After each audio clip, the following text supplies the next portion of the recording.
panahon ng kamusmusan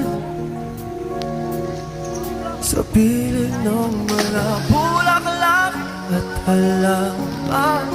Doon tayo nagsimula mangarap at tumula.